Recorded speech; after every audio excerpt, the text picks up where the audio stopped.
For today's little adventure, we're going to be reading Miss Nelson Has a Field Day by James Marshall. Miss Nelson Has a Field Day. For some weeks now, gloom has blanketed the Horace B. Medley School. No one laughed or threw spitballs. No one even smiled. Miss Nelson was worried. Everyone was down in the dumps. Even the cafeteria ladies had lost their sparkle.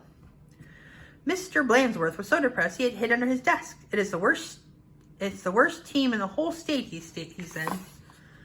And it was true. The Smedley Tornadoes were just pitiful. They hadn't won a game all year. They hadn't scored even a single point.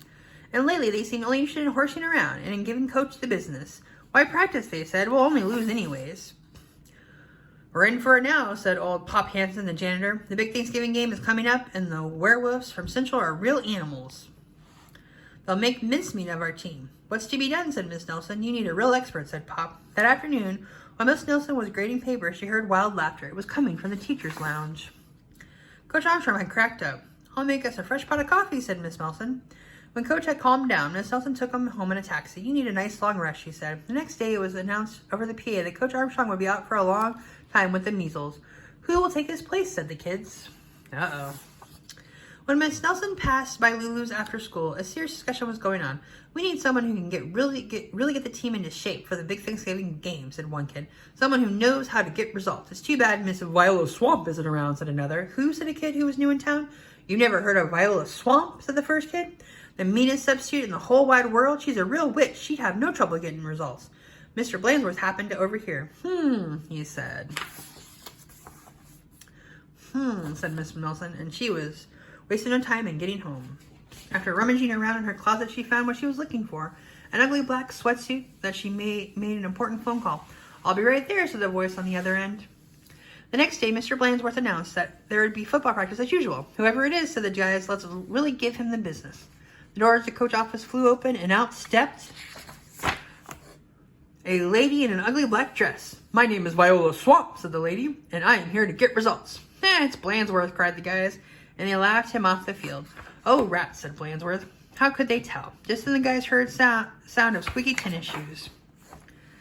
I am Coach Swamp, said the lady in the black sweatsuit. Holy smoke, cried the team. The Swamp! The team's fullback tried to pussyfoot away. Not so fast, Mr. Smarty, said Coach Swamp. Wow, said one of the guys. Did you see that tackle?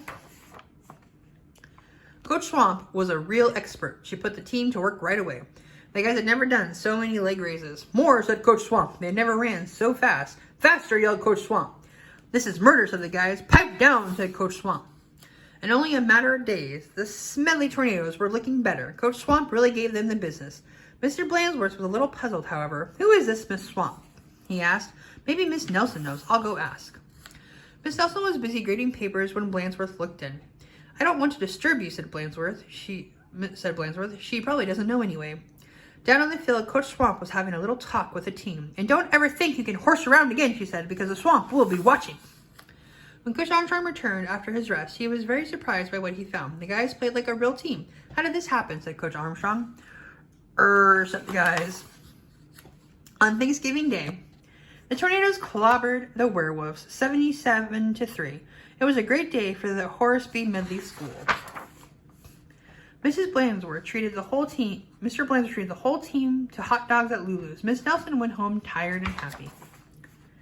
Sometimes you just have to get tough, she told her sister Barbara.